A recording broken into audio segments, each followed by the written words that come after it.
Clip number 213۔ اس clip میں آپ قرآن پاک کی سورہ نساء کی آیت نمبر 128 سے 130 تک کی تلاوت، ترجمہ اور تفسیر قرآن صراط الجنان سنیں گے۔ بسم اللہ الرحمن الرحیم۔ ترجمہ، اللہ کے نام سے شروع جو نہایت مہربان رحمت والا ہے۔ وَإِنِ امْرَأَةٌ خَافَتْ مِن بَعْلِهَا نُشُوزًا أَوْ إِعْرَاضًا فَلَا جُنَاحَ عَلَيْهِمَا أَن يُصْلِحَا بَيْنَهُمَا صُلْحًا وَالصُّلْحُ خَيْرٌ وَأُحْضِرَتِ الْأَنفُسُ الشُّحَّ وَإِن تُحْسِنُوا وَتَتَّقُوا فَإِنَّ اللَّهَ كَانَ بِمَا تَعْمَلُونَ خَبِيرًا۔ ترجمہ، اور اگر کسی عورت کو اپنے شوہر کی زیادتی یا بے رغبتی کا اندیشہ ہو تو ان پر کوئی حرج نہیں کہ آپس میں صلح کر لیں، اور صلح بہتر ہے اور دل کو لالچ کے قریب کر دیا گیا ہے۔ اور اگر تم نیکی اور پرہیزگاری اختیار کرو تو اللہ کو تمہارے کاموں کی خبر ہے۔ وَإِنِ امْرَأَةٌ خَافَتْ مِن بَعْلِهَا نُشُوزًا،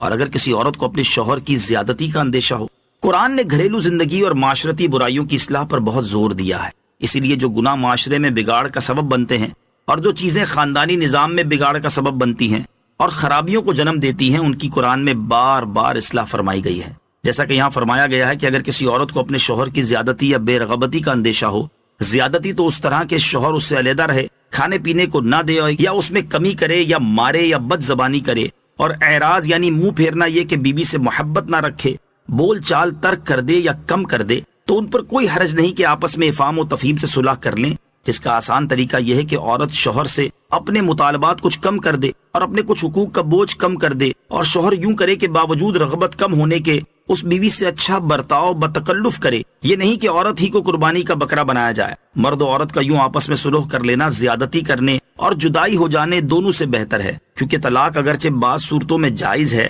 مگر اللہ عز و جل کی بارگاہ میں نہایت ناپسندیدہ چیز ہے۔ حضرت عبداللہ بن عمر رضی اللہ تعالیٰ عنہما سے روایت ہے، رسول اللہ صلی اللہ تعالیٰ علیہ وسلم نے ارشاد فرمایا، اللہ تعالیٰ کے نزدیک حلال چیزوں میں سب سے ناپسندیدہ چیز طلاق دینا ہے۔ وَإِن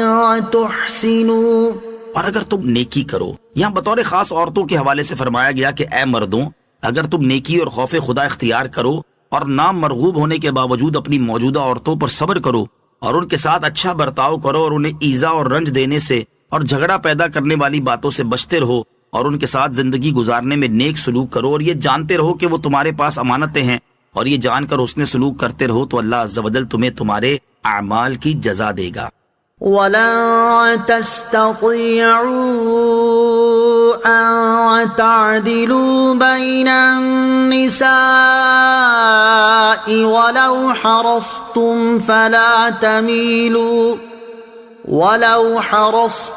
فَلَا تَمِيلُوا كُلَّ الْمَيْلِ فَتَذَرُوهَا كَالْمُعَلَّقَةِ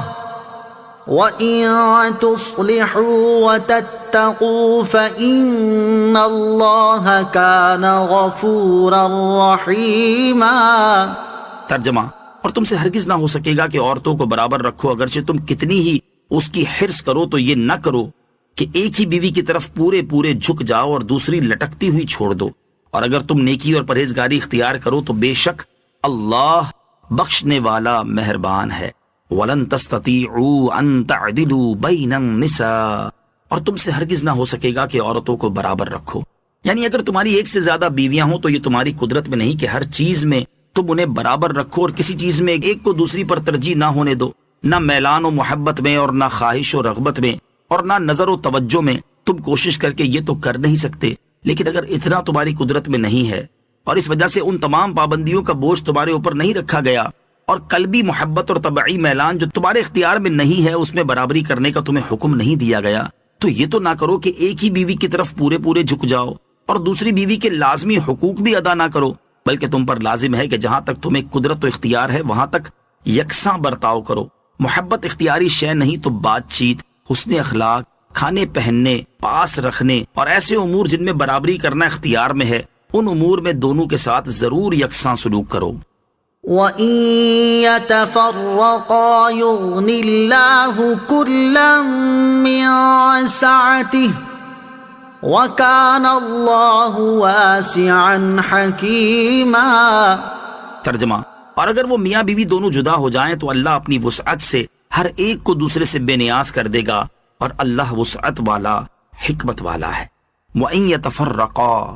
اور اگر وہ دونوں جدا ہو جائیں، یعنی اگر میاں بیوی میں صلح نہ ہو سکے اور طلاق واقع ہو جائے تو دونوں اللہ عز و جل پر توکل کریں۔ اللہ کریم عورت کو اچھا خاوند اور مرد کو اچھی بیوی عطا فرما دے گا اور وسعت بھی بخشے گا۔ عورت اور مرد بالکل ایک دوسرے کے محتاج نہیں۔ اس آیت سے معلوم ہوا کہ نہ عورت بالکل مرد کی محتاج ہے اور نہ مرد بالکل عورت کا حاجت مند۔ سب رب عز و جل کے حاجت مند ہیں، ایک دوسرے کے بغیر کام چل سکتا ہے۔ عام طور پر طلاق کے بعد عورت اور اس کے گھر والے بہت غمزدہ ہوتے ہیں۔ ایسے موقع پر اگر یہ آیت مبارکہ بار بار پڑھی جائے تو انشاءاللہ عز و جل دل کو تسکین ملے گی اور اللہ عز و جل مناسب حل بھی عطا فرما دے گا۔ اس میں شوہروں کو بھی ہدایت ہے کہ وہ اپنے آپ کو بیویوں کے مالک و مختار نہ سمجھیں، اور یہ نہ سمجھیں کہ اگر انہوں نے چھوڑ دیا تو اب کائنات میں کوئی ان عورتوں کا سہارا نہیں رہے گا۔ نہیں، اللہ عز و جل ان کو سہارا دے گا۔ اسی سلسلے میں یہاں ایک مفید وظیفہ پیش خدمت ہے۔ ام المومنین حضرت ام سلمہ رضی اللہ تعالی عنہا فرماتی ہیں، میں نے رسول اللہ صلی اللہ تعالی علیہ وسلم کو ارشاد فرماتے ہوئے سنا، جس بندے کو کوئی مصیبت پہنچے اور وہ یہ دعا پڑھ لے،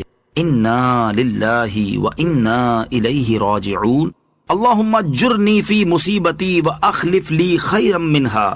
تو اللہ تعالیٰ اسے مصیبت پر ثواب عطا فرمائے گا اور اس سے بہتر چیز اسے عطا کرے گا۔ فرماتی ہیں جب میرے شوہر حضرت ابو سلمہ رضی اللہ تعالیٰ عنہ کا انتقال ہوا تو میں نے یہی دعا پڑھی، اس کی برکت سے اللہ تعالیٰ نے مجھے ان سے بہترین شوہر یعنی رسول اللہ صلی اللہ تعالیٰ علیہ وسلم عطا فرمایا۔